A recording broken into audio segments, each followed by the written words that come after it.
What's going on, guys? This is Jason of Auglitical. I swim through the politics so you don't drown too. I'm just a man trying to make common sense in a world where common sense isn't so common.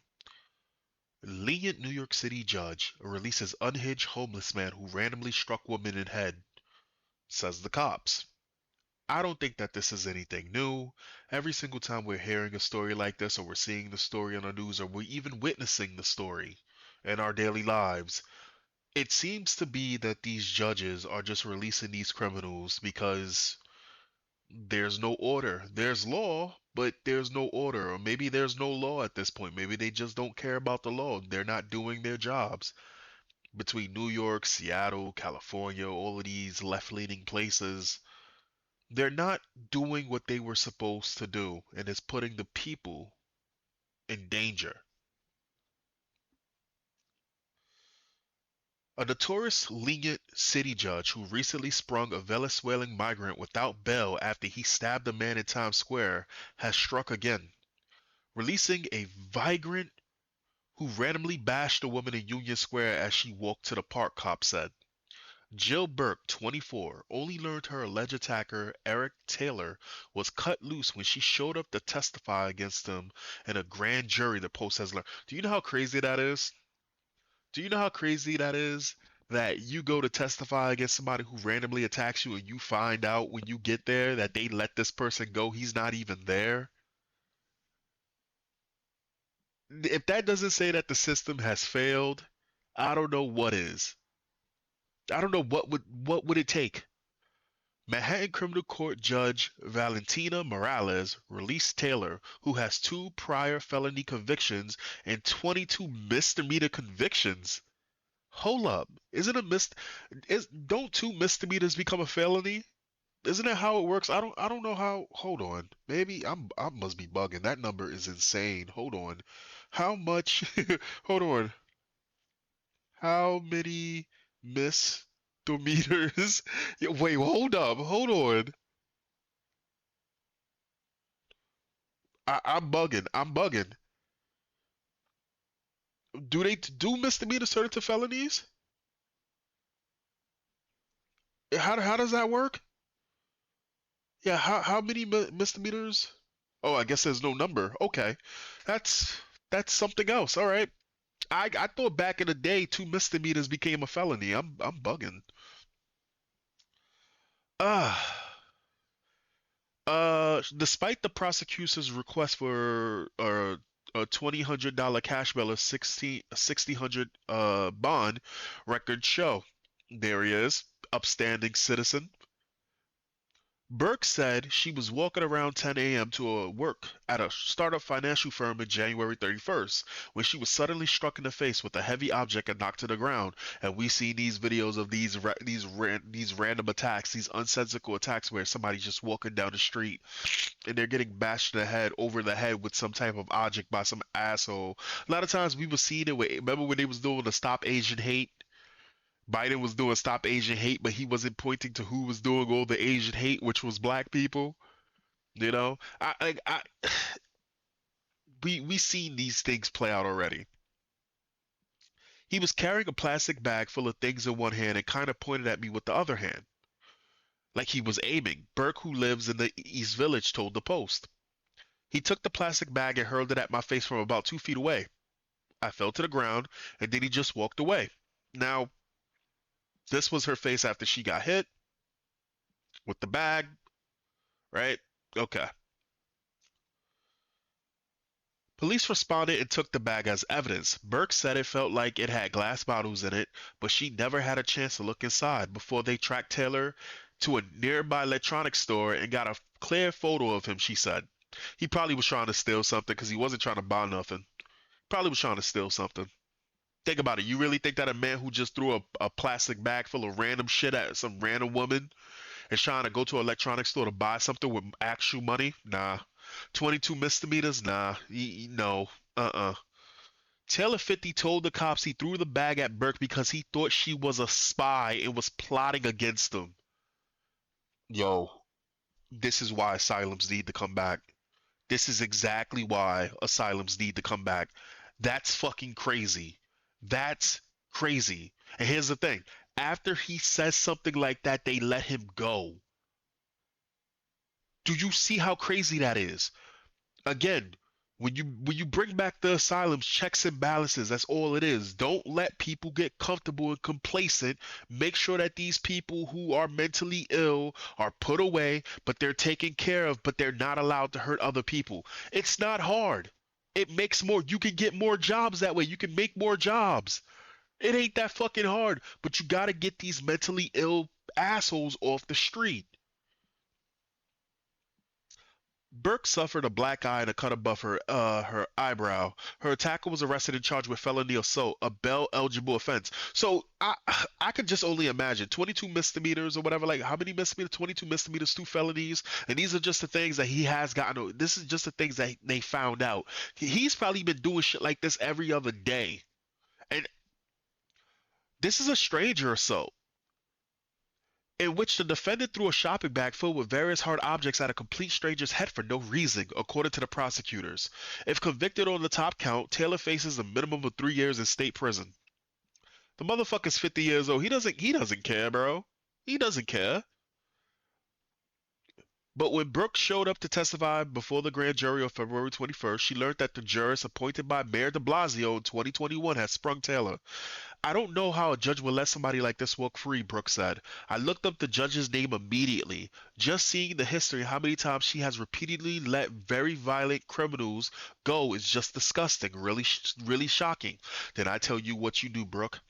You go to all your little friends, your clique, right? Not your clique, your clique, right? You go to all those girls, all your fucking Taylor Swift fans, right? You go, hey, you snapping their fingers, hey, hey, you fucking Taylor Swifty stand, hey, me too, yeah, hey, stop voting for fucking lefties, stop voting for Democrats. We want a Giuliani. We don't want a De Blasio again. We don't want a Kathy Kochu. No more. No more. I I seriously think the strongest hidden force in America is not white men, it's white women. I, I'm sick. I'm sorry. I guarantee it. I've been making the joke and floating the joke around. If on October 7th, if they would have kidnapped Taylor Swift, Hamas, no amount of Hamas propaganda, no amount of fucking cry bullying on Twitter would have saved Gaza. Gaza would have been a parking lot the next week because all the liberal white women would have wanted blood. It would have been exterminatus. If you guys know what Warhammer is, yeah, it would have been over. If all white women came together, this shit would be done in a day. Are you kidding me? Ugh.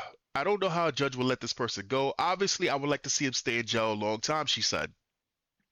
Judge Morales released a Venezuelan migrant, Walker Almachi Leo, without bail after he slashed a 41-year-old man with a busted beer bottle on October 12th.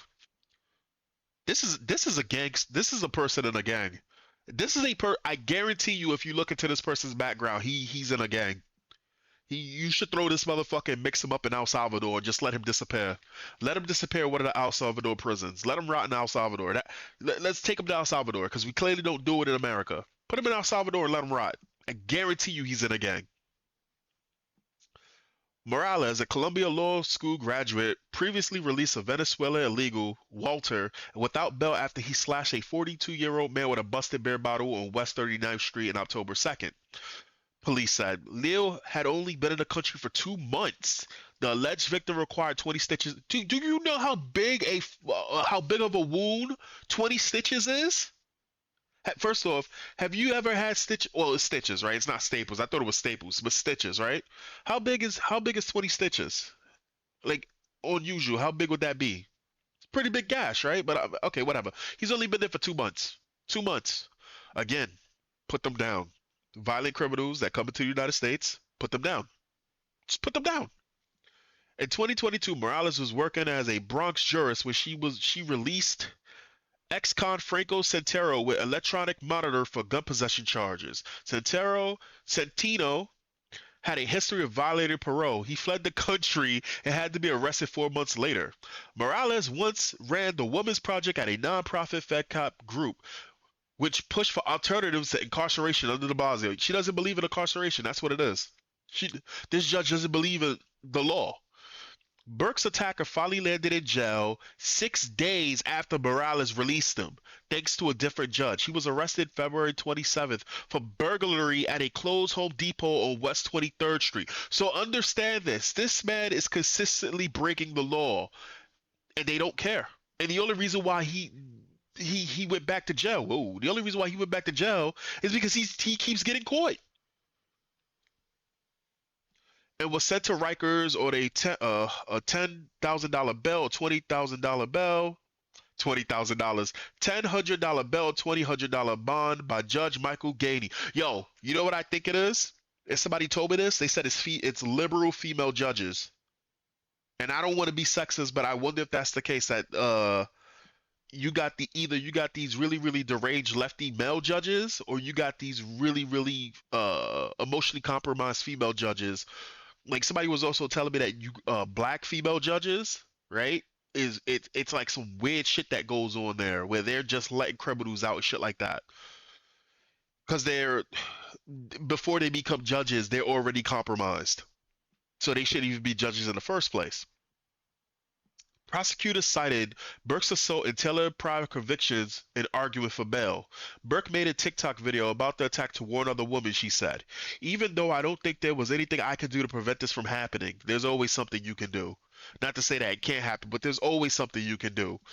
I think it's so important for women to always be prepared. Burke, who is 5'9", she's damn near my size, said in the video, make sure you know what's going on around you and get your head out of your phone because you need to be so aware of your surroundings.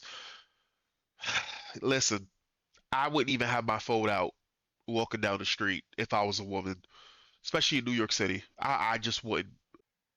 So last week I was assaulted in New York City, as you can kind of see here with my black eye. If you know me, you know that this isn't really something I would typically publicly talk about, but I just feel like this is something that women need to be more aware of. I was on my way to work and it was probably 10 a.m. And as I was crossing the street, a man looked at me and within a split second pointed two fingers at me in a gun symbol and then slammed a plastic bag full of God knows what down on my face from about a foot away, and I fell into the ground. I'm assuming the man just walked or ran off. I wasn't really in a state to know what was going on. The bag was so heavy that it felt like bottles or cans, but I didn't ever look to see what was in it. I'm so grateful that there was so many people around that got me off the road and called the cops and got an ambulance to come. Luckily, I just got a concussion and this bruise that's gotten much better in the past week and possibly a chipped bone, but it could have been so much worse. I'm a tall girl, so I don't really consider myself to look the most vulnerable, and I feel like I look like I can hold my own. I've lived in 2 other major cities before, so it's not like I was unaware of this happened, but I just never thought it was something that would happen to me. With that being said, I couldn't have done anything to prevent this. I was so aware of my surroundings. I was in one of the most densely populated areas of New York. There was 50 plus people around me, and I couldn't have done something if I tried. I can't tell you how many times I've walked home in the middle of the night alone in the city and just been so completely unaware of what's going on around me and thought that I was completely safe. I think that's what shocked me the most about this situation, is that it happened at such a time and place where you really least expect it. I was so aware of my surroundings, and I even kept a distance from this man, and he still attacked me. That being said, even though I don't think there was anything I could do to prevent this from happening, I think it's so important for women to always be prepared. I don't think you can ever be too careful, and I would so advise any woman to make sure that you're never listening to music on full blast and make sure that you know what's going on around you, and to get your head out of your phone because you just need to be so aware of your surroundings. Ladies, I also think it's so important that you never leave your house without some sort of self-defense, whether that's a taser or pepper spray. I know this past week I haven't left my house without my hand constantly on my pepper spray. I had a taser and I just always left it at home because I thought I was invincible and that stuff like this didn't happen to me. But if this happens to me, trust me, it can happen to literally anyone.